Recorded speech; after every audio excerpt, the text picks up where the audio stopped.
नमस्कार साथियों, इस विशेष प्रेस वार्ता में आप सभी का स्वागत है।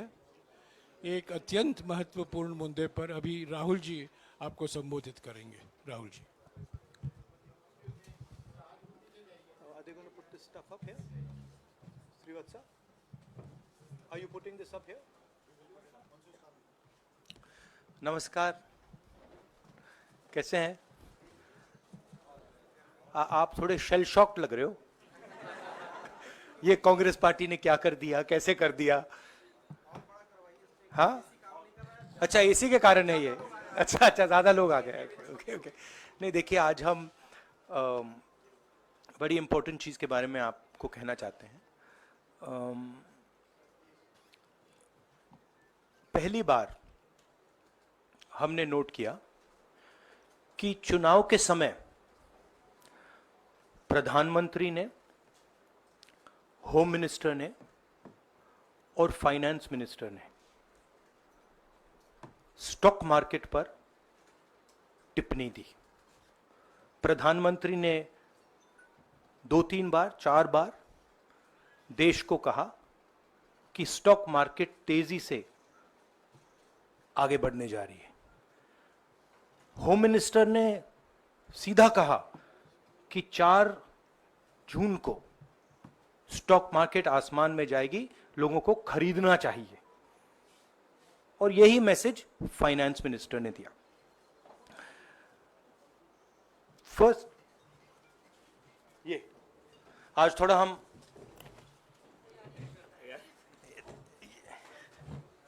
तो ये क्रोनोलॉजी है।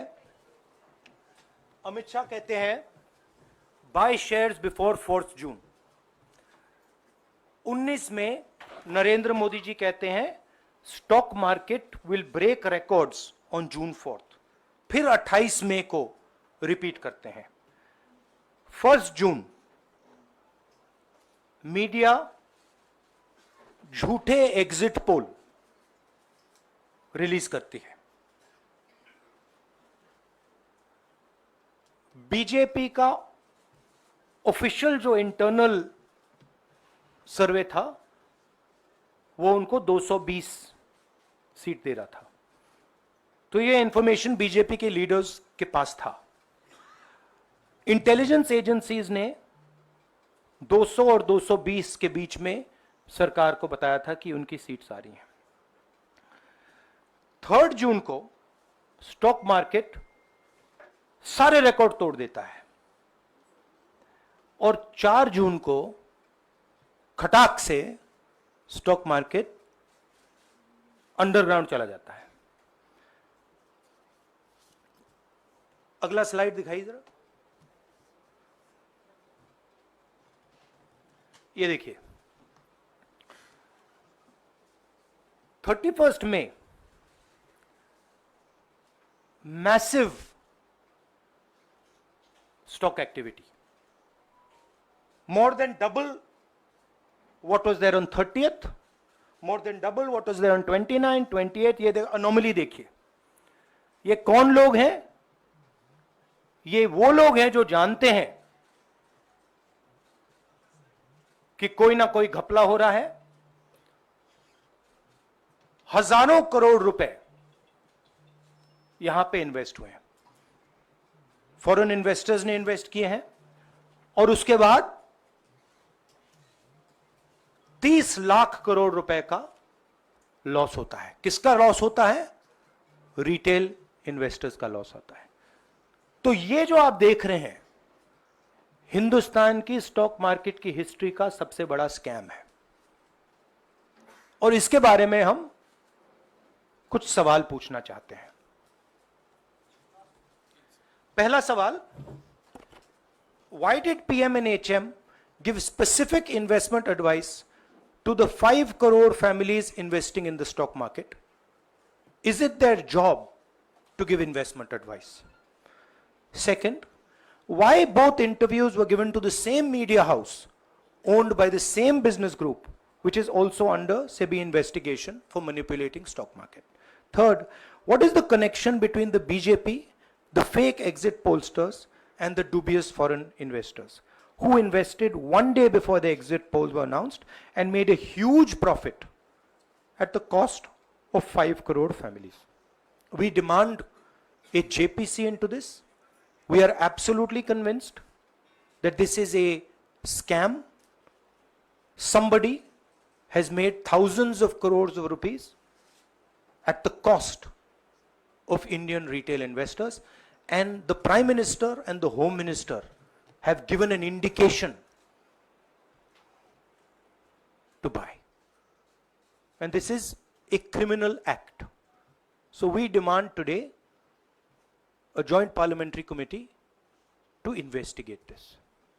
मैं हिंदी में बोल देता हूं, प्रधानमंत्री ने देश की जनता को इन्वेस्टमेंट एडवाइस क्यों दी और 5 करोड़ परिवारों को जो इन्वेस्ट करते हैं उनको प्रधानमंत्री ने, होम मिनिस्टर ने स्टॉक खरीदने का आदेश क्यों दिया? दूसरा, दोनों इंटरव्यूज जो किए गए थे वो अदानी जी के जो चैनल्स हैं उनको दिए गए थे, उन पर सेबी का इन्वेस्टिगेशन हो रहा है, तो उन चैनल्स का क्या रोल है? और बीजेपी के बीच में जो फेक एग्जिट पोलस्टर्स हैं और ये जो फॉरेन इन्वेस्टर्स हैं, इनके बीच में क्या कोई रिश्ता है? और अगर रिश्ता है तो क्या है? हम जेपीसी चाहते हैं, हम इन्वेस्टिगेशन चाहते हैं और देश इसकी सच्चाई जानना चाहता है। धन्यवाद। शुक्रिया राहुल जी। साथियों, अभी अभी राहुल जी ने आपको स्पष्ट तरीके से क्रोनोलॉजी समझ लिया है। बार बार गृह मंत्री कहते थे अब क्रोनोलॉजी समझिए। आज राहुल जी ने देश को क्रोनोलॉजी समझाया है। इसके ऊपर अगर आपके सवाल हैं तो एक एक करके आप पूछिएगा, एक एक करके पूछिएगा। I haven't said the chronology in English, so I'll say the chronology in English. 13th May 2024, the Home Minister says, buy shares before 4th of June. This is a clear indication to retail investors and others to buy stock. 19th May, for the first time, and then repeatedly until the 28th May, the Prime Minister says that the stock market is going to break records on 4th June. Finally, on 1st June, completely fictitious exit polls are released. These investors are given a completely wrong impression. And on the 3rd of June, as we all know, the stock market breaks all records and then crashes on the 4th of June. Whoever has made money as the stock market rose and also as the stock market crashed. And we are interested in having a joint parliamentary committee, a JPC, to investigate the role of the Prime Minister, the role of the Home Minister, role of BJP members, and also those people who have done these fake exit polls. And finally, we want to understand who are the people, these foreign investors, who did these trades. So we want an investigation for that. शुक्रिया राहुल जी। हाँ Sanjay.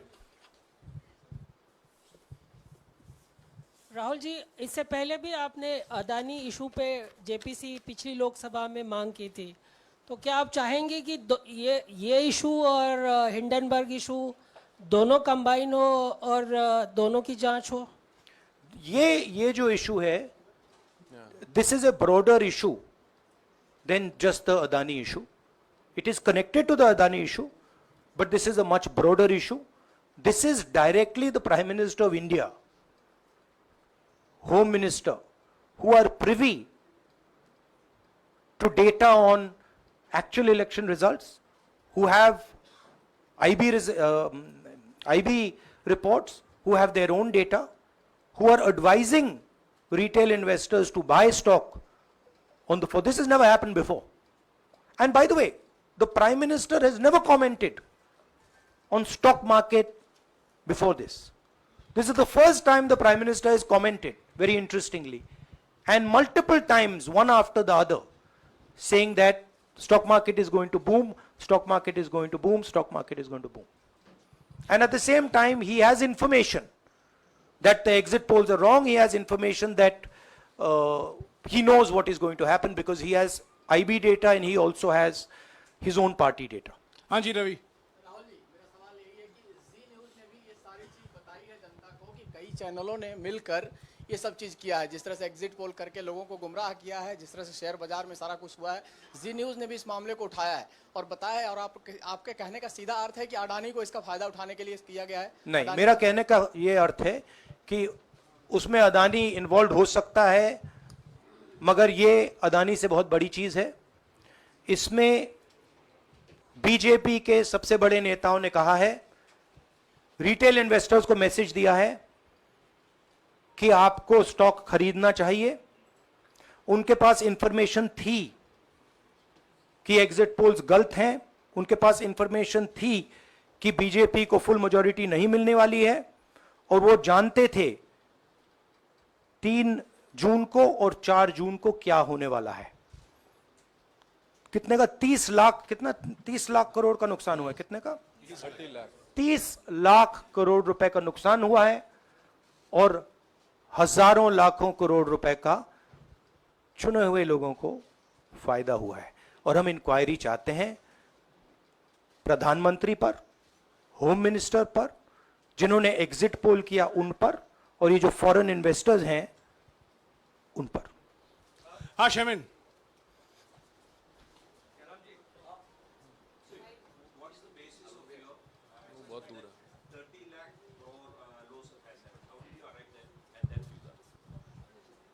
Do you want to explain?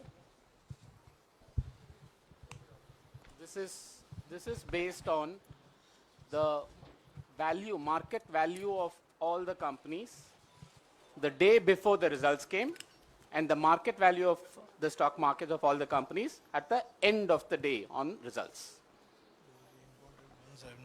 हाँ संजीव, एक minute Sanjeev. Rahul ji, you've talked about, are you alleging the involvement of the Prime Minister and the Home Minister? Yes. And whose money is it? Yes, Are you that, saying that it is what I their am money? saying. I am saying that people very high up in the BJP have carried out this scam. I am saying they had partners who carried out these exit polls.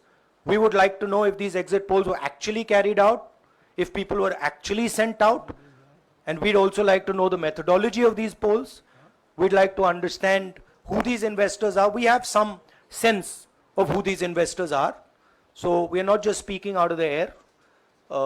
We are confident that if an investigation is done, interesting things will be revealed. And we think the Prime Minister and Home Minister are directly involved in this. हाँ Siddharth. Companies की भी आपको लगता है जांच होनी चाहिए जिनके शेयर बहुत अप गए, जिनके सबसे ज्यादा शेयर खरीदे गए और जिनके शेयर उसके बाद में बीच में बेचे भी गए, तो उन कंपनीज का भी को भी इस दायरे में आना चाहिए, आपको लगता है? हमारा कहना है कि यहाँ पे बड़ा क्लियर है कि स्कैम हुआ है। प्रधानमंत्री ने डायरेक्टली कहा है, होम मिनिस्टर ने डायरेक्टली कहा है, इंडिकेट किया है जनता को कि स्टॉक मार्केट ऊपर जाएगी। होम मिनिस्टर ने तो साफ कह दिया कि खरीदना चाहिए। और जब प्राइम मिनिस्टर और होम मिनिस्टर और फाइनेंस मिनिस्टर ऐसी बात करते हैं तो उसका रिएक्शन आता है, लोग उसको बिलीव करते हैं। तो बिल्कुल क्लियर है कि इन 3 लोगों ने कहा है। यह भी क्लियर है कि इनको मालूम था कि रिजल्ट 400 का नहीं है, 300 का भी नहीं है। तो ये हम पता लगाना चाहते हैं, उसमें आप जो कह रहे हो वो भी शामिल है। राहुल जी, ब्रह्म प्रकाश दुबे, इंडिया डेली लाइफ से। मेरा सवाल यह है कि जो आपने बताया है इतना बड़ा स्कैम है, पहले भी आपने कई मामले उठाए हैं, जेपीसी की मांग पहले नहीं मांगी गई है, तो क्या आपने कहा ये आपराधिक मामला है, क्या कोर्ट में जाएंगे या पुलिस में शिकायत दर्ज करेंगे? क्योंकि आप कह रहे हैं बहुत बड़ा घोटाला है ये। नहीं भैया, मैंने अभी आपको बोला हम जेपीसी डिमांड कर रहे हैं, इन्वेस्टिगेशन डिमांड अगर नहीं मांगते तो पुलिस में, कोर्ट में जाएंगे? जो भी करना है करेंगे, बट हम आपको ये इंफॉर्मेशन दे रहे हैं कि ये जो हुआ है ये नॉर्मल चीज नहीं है। इसमें प्रधानमंत्री ने इंडिकेशन दिया है, होम मिनिस्टर ने इंडिकेशन दिया है, फाइनेंस मिनिस्टर ने इंडिकेशन दिया है, अदानी जी के चैनल्स के थ्रू इंटरव्यूज किए हैं, और फाइनली लोगों ने इन्वेस्ट किया है, लोगों ने फाइनेंशियल एक्शन लिया है, कंपनीज ने शेयर खरीदे हैं। इसी विषय पर एक मिनट इसी विषय पर, इस स्टॉक मार्केट घोटाले पर ही हम सवाल ले रहे हैं। मौसमी, इसी विषय पर कीजिएगा बस। एक मिनट, आ रहा हूं यार, एक मिनट, राहुल जी, एक करके आ रहा हूं यार। राहुल जी, हम लोग ने पहले भी देखा है कि आप लोग ने कई बारी जब सेशन होता है तो सत्ता पक्ष और विपक्ष आमने सामने होता है, जेपीसी की मांग होती है और सेशन पे सेशन वॉश आउट हो जाते हैं और जनता का पैसा वेस्ट होता है। तो क्या आपको ये तो लगता है बीजेपी की लाइन है। तो क्या नहीं, मतलब जनता का पैसा के सेशन वाटर आप ऐसी टी शर्ट ले लो ना एक, मुझे मैं आपको दे टी-शर्ट लेने दूंगा, की जरूरत नहीं है। उनका वो सिंबल दे दूंगा आपको, ये राहुल उनकी जी, लाइन है। सवाल आपको पसंद नहीं आए वो अलग बात है, पर आपको किसी नहीं, के साथ सवाल इस मुझे तरह बहुत से- पसंद आ रहा है। इस तरह से उंगली उठाने की जरूरत नहीं है। आप चेक बहुत कर अच्छा लीजिए, लग रहा है, मुझे बोलिए। बीजेपी का बैच पहनने की आप जरूरत सवाल नहीं। पूछे ना, सवाल नहीं, आपको भी जयराम साहब ये बोलना चाहिए, नहीं, सवाल गलत पूछिए, बात है। सवाल पूछे। मेरा बस ये सवाल था कि जेपीसी की मांग पे कई बारी कामकाज ठप हो जाता है, तो क्या आपको लगता है कोई और भी राह आप लोग सड़क की राह इख्तियार कर सकते हैं, क्योंकि ये आम आदमी का पैसा है। हम जनता को एक रियलिटी बता रहे हैं कि यहाँ पे क्लियरली एक स्कैम हुआ है। यहाँ पे प्राइम मिनिस्टर ने इंडिकेट किया है, यहाँ पे होम मिनिस्टर ने इंडिकेट किया है, यहाँ पे फाइनेंस मिनिस्टर ने इंडिकेट किया है। नॉर्मली बीजेपी की ये पोजीशन होती है कि जब भी हम कोई मुद्दा उठाते हैं तो हम पार्लियामेंट का टाइम वेस्ट कर रहे हैं। वही पोजीशन आपने अपनाई है, इसीलिए मैंने आपसे कहा कि देखिए आप बीजेपी की पोजीशन ले रही हैं। रियलिटी, एक सेकंड, रियलिटी ये है कि हम जेपीसी करवाएंगे। अब ऑपोजिशन में बहुत ज्यादा ताकत है, बहुत ज्यादा स्ट्रेंथ है, और पूरा जो पार्लियामेंट की सिचुएशन है वो बदल गई है। हाँ जैनेंद्र, राहुल जी, जेपीसी की मांग जो आपने की है वो तो पार्लियामेंट सेशन में होगी, लेकिन ये जो आम निवेशक हैं देश भर के जिनका 30 लाख करोड़ डूबा है, उनमें कर्नाटक के, तेलंगाना के, हिमाचल के भी लोग होंगे। तीनों राज्यों में आपकी सरकार है, क्या राज्य की जो जांच एजेंसी है उसके जरिए आप जो उन राज्यों के निवेशकों का कम से कम पैसा डूबा है, ये जो आप पूरे नेक्सस की बात आप कर रहे हैं, गुमराह करने की बात कर रहे हैं, क्या वहां से कोई इसके बारे में कार्रवाई की हम उम्मीद कर सोचा जा सकता है, बट ऐसी चीज के लिए शायद जेपीसी सही औजार होगा। हाँ रंजीता, last question. रंजीता, हो गया। मोहित इज आस्क्ड, रंजीता यार आप पूछते रहे। मोहित चलो। आपको ऐसे सर मैं He's upset with me. Sir मैं मोहित आपने चमत्कार कर दिया, पूछ लीजिए। सर मैं मोहित हूँ, न्यूज नेशन से। नहीं जानता हूं। सर लगातार पिछले घोटालों में भी आपने जेपीसी की बात की थी, आपने हर जांच की बात की, और ये एक बड़ा घोटाला सामने आया, इसमें भी आप जेपीसी की मांग कर रहे हैं। कितनी उम्मीद है कि लोग जेपीसी की ये लागू करेंगे? आपको क्या लगता है कि ये जेपीसी लागू करने वाले, अगर नहीं करेंगे फिर क्या करेंगे आप लोग?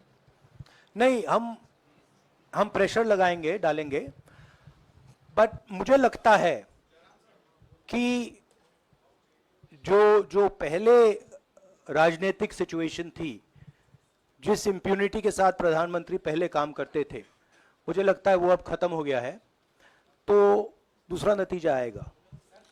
राहुल जी, ये आखिरी है क्या, और दो लेंगे? ये आखिरी है, आखिरी। नहीं, आखिरी हो गया, इन्होंने कह दिया आखिरी। ओके रंजीता। राहुल जी, आज जो आप बातें कह रहे हैं कि सबसे बड़ा ये घोटाला है, क्या जिन उद्योगपतियों का नाम आप हमेशा लेते रहे हैं, चुनावी जो रैलियां रही हैं उसमें भी और उसके बाद भी, क्या आप कहना चाहते हैं कि सरकार ने मदद की है उन उद्योगपतियों को और अमीर बनाने में? नहीं, मैं कह रहा हूं, मैं सिर्फ सरकार की बात नहीं कर रहा हूं, मैं दो इंडिविजुअल्स की बात कर रहा हूं।